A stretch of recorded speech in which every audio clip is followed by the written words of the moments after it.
ಇನ್ನು ಬಹುದಿನಗಳ ಬೇಡಿಕೆಯಾಗಿದ್ದ ಭಾಲ್ಕಿ ತಾಲೂಕು ಕ್ರೀಡಾಂಗಣಕ್ಕೆ ಇಂದು ಬೀದರ್ ಜಿಲ್ಲಾ ಉಸ್ತುವಾರಿ ಸಚಿವ ಈಶ್ವರ್ ಖಂಡ್ರೆ ಚಾಲನೆಯನ್ನ ನೀಡಿದ್ದಾರೆ. ಸುಮಾರು 18 ಎಕರೆ ಭೂಮಿಯಲ್ಲಿ ಈ ಕ್ರೀಡಾಂಗಣ ನಿರ್ಮಾಣಗೊಳ್ಳಲಿದ್ದು, ಕ್ರೀಡಾಂಗಣವು ಕಬಡ್ಡಿ ಗ್ರೌಂಡ್, ಫುಟ್ಬಾಲ್ ಗ್ರೌಂಡ್, ಈಜುಕೊಳ, ಕ್ರಿಕೆಟ್ ಗ್ರೌಂಡ್ ಮತ್ತು ಓಪನ್ ಏರ್ ಥಿಯೇಟರ್ ಒಳಗೊಳ್ಳಲಿದೆ. ಇನ್ನು ಭಾಲ್ಕಿಯಲ್ಲಿ ಸಕಲ ಸೌಲಭ್ಯಗಳುಳ್ಳ ಕ್ರೀಡಾಂಗಣ ನಿರ್ಮಾಣ ಮಾಡಬೇಕು ಎನ್ನುವ ಸದುದ್ದೇಶದಿಂದ ಈ ಕ್ರೀಡಾಂಗಣ ನಿರ್ಮಾಣ ಮಾಡುತ್ತಿದ್ದು, ಸುಮಾರು ಈ ತಾಲೂಕಿನ ಎಲ್ಲ ಕ್ರೀಡಾಪಟುಗಳಿಗೆ ಮತ್ತು ಮಕ್ಕಳಿಗೆ ಆಟವಾಡಲು ಕ್ರೀಡಾಂಗಣ ಸಹಕಾರಿಯಾಗಲಿದೆ. ಇನ್ನು ಕ್ರೀಡಾಪಟುಗಳ ಭವಿಷ್ಯ ಉಜ್ವಲವಾಗುತ್ತೆ ಅನ್ನೋ ಒಂದೇ ಒಂದು ಉದ್ದೇಶದಿಂದ ಈ ಕ್ರೀಡಾಂಗಣ ರೂಪಿಸಲಾಗುತ್ತಿದೆ ಅಂತ ಸಚಿವರಾಗಿರುವಂತಹ ಈಶ್ವರ್ ಖಂಡ್ರೆ ತಿಳಿಸಿದ್ದಾರೆ. ನೋಡ್ತಾ ಇದ್ದಾರೆ ಮಾನ್ಯ ಸಾಹೇಬರು.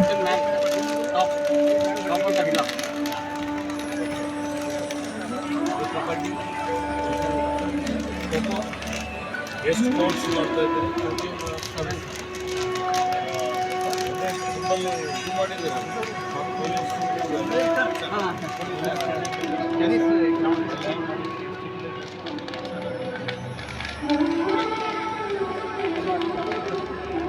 ಸೆಂಟ್ರೆಸ್ಟ್ ಮಾಡ್ತಾ ಇದ್ದಾರೆ, ಎಷ್ಟು ಜನ ಕೂಡ್ಬೋದು.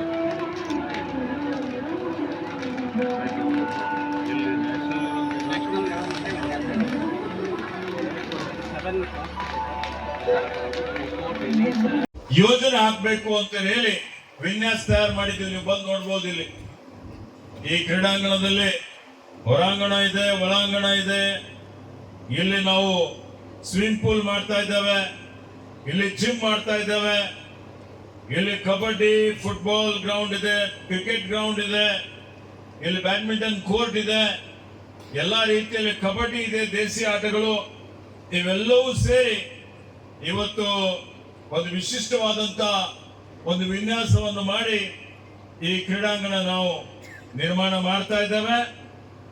ಹೀಗಾಗಿ ಇವತ್ತು ನಿಮ್ಮೆಲ್ಲರಿಗೆ ವಿದ್ಯಾರ್ಥಿನಿಯರು, ಇವತ್ತು ನಿಮ್ಗೆ ನಾನು ಏನ್ ಹೇಳಿ ಬಯಸ್ತಾ ಇದ್ದೀನಿ ಅಂದ್ರೆ, ಇಂದಿನ ದಿನಮಾನಗಳಲ್ಲಿ ಆಧುನಿಕ ಯುಗ ಇದೆ.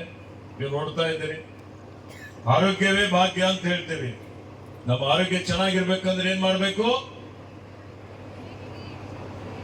ನಾವೆಲ್ಲರೂ ಇವತ್ತು ರೋಗ ನಿರೋಧಕ ಶಕ್ತಿ ಬೆಳೆಸ್ಕೊಳ್ಬೇಕು. ಮೊನ್ನೆ ಕರೋನಾ ನೋಡಿದಿರಲ್ಲ, ಯಾರ ರೋಗ ನಿರೋಧಕ ಶಕ್ತಿ ಯಾರ ಹತ್ರ ಇದೆ ಅವ್ರು ಉಳ್ಕೊಂಡ್ಬಿಟ್ಟಿದ್ದಾರೆ.